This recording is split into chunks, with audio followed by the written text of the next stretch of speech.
guys, welcome back. Today we have the Ecoboost out and I'm going to give you an update on the springs we installed in the last video. You guys can see the footage. Well, you saw the footage at the beginning of the video, but you also see the car behind me. The car has dropped quite a bit since I first installed the springs. Let me show you what it looks like. All right, so since installing the springs, the S&R Performance springs front and rear, if you guys didn't see the installation of that, click right up over here. I'll put a card in there so you guys can watch that as well. But in this video, we're going to give you kind of the driving impressions of the car, show you what the car looks like after about a week and a half of driving on those springs, because it did settle a little bit. You guys will be able to see, hopefully the wind's not too bad, but it did settle a bit. I think it's pretty good as it sits. I didn't want something too low and too aggressive here, so I think these kind of fit the bill for me. So with the sun, you can kind of see where the tire sits. So not too bad, guys, not too bad at all. You could probably, I think with 19-inch rims, this would sit even better, and this would look even better. Of course, with the 18s like this, the spacers definitely help. This is running 1-inch spacers all the way around.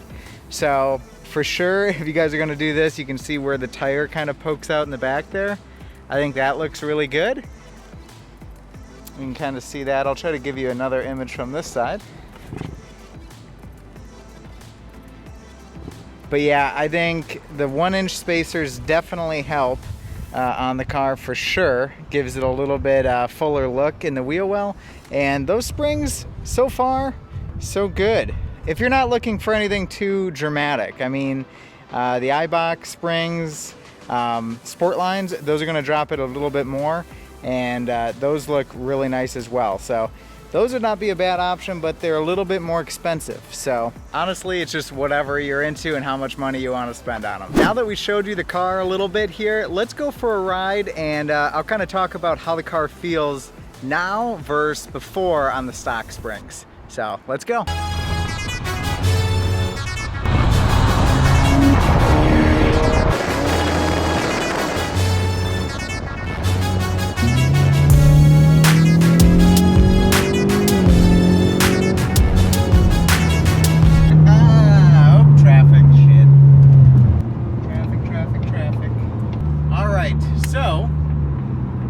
Back in the car, obviously, and we've had, like I said, the springs on for about a week and a half so far, and like I said earlier, I think that the car is sitting pretty much where it's gonna sit. So next up is gonna be an alignment to make sure everything is buttery smooth and we don't wear out our tires unnecessarily fast.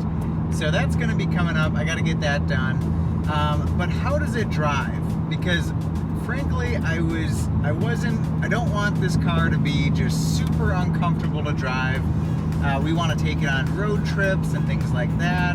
And, you know, it's a daily driver. So I can honestly say that the driving condition, it hasn't changed very much. It's a little bit sharper. It's a little bit more direct in terms of its handling characteristics. Going around turns. In the city, it's a little bit more bumpy. But on the freeway here, going 70, 75 miles an hour, it feels just like it did stock to me, to be honest. So, nothing too crazy there. Speaking of the freeway, I do feel like the car is more hunkered down. Even though it's not that drastic of a drop, you know, it's only 1 inch in the front and the rear, roughly. But it does feel lower when you're driving it. So that being said, you know, would I go with these springs again? I think so. I mean, so far they're good. Now, if you are looking for a more dramatic drop, I would say go with the iBox springs. They're about 300 and some change. They're a little bit more expensive, but they do drop the car like, I think it's 1.7 inches, something like that. And to be honest, I wish these were just a hair lower. And they may rest, you know, in the coming months, you know, it may get a little bit lower, but I don't think it's going to be that much more dramatic. Attention all viewers, this is a mandatory mid-video announcement. Thank you for watching this video. If you are not subscribed, please subscribe now. This is not a drill. Alright, now back to your normal video production. Now, as far as the installation is concerned, like I said, I put that card in at the beginning of the video. If you guys did not see the install on the springs, it was fairly straightforward, but there was definitely some times, like I said, where Megan had to come to my rescue because I was not prepared. Woo! Haha, the project can continue. Megan. Yes, that's exactly it. Guys, she's a lifesaver. Thank you. All right, now we can finish this. Oh, guys, let's see if it fits. Here it is. This is what we need. Yes, that's the one. So, if you're gonna be doing any sort of project on your car, make sure you're prepared. That's all I'm gonna say. Now, for the price of these springs, in all honesty, I think it's a good bang for the buck. So if you guys are looking for something to drop the car about an inch or so, all the way around, then yeah, I think this is a good option. But if you're looking for something a little bit more aggressive or you want something more, there is another sport version of these SNR performance springs. From my research on them, it looks like it's a little lower in the front, but that's about it. So I don't know, and they're a little bit more expensive as well. So quite frankly, I don't know if it's worth it. Then at that point to go with those, I would then just step up to those iBox, the Sportline springs. I think those would be a nice option. I did have those on a GTI that I had previous, and that car was much harsher in terms of its ride characteristics once I installed those springs. So something I didn't exactly want, but if we get bigger wheels and tires or larger rims, that might help fill out just a little bit of gap that's left.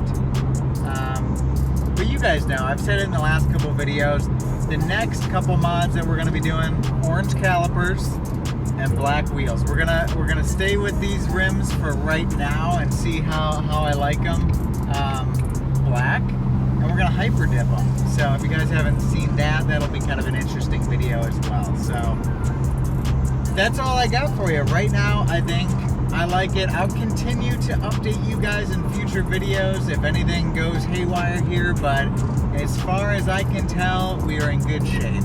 All right, guys, that's all I have for you today. I hope that helps if you guys are making the decision whether or not to buy the SR Performance lowering springs for your Mustang Ecoboost.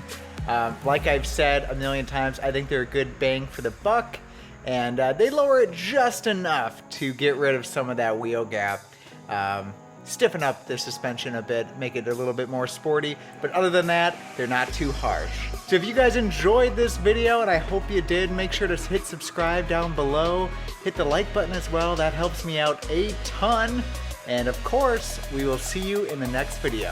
Have a great day, bye.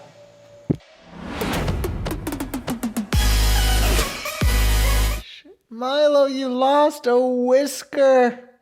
What happened? Oh my God, you're gonna eat it? All right, it's your body. You do what you want with it. Here you go. It's right here.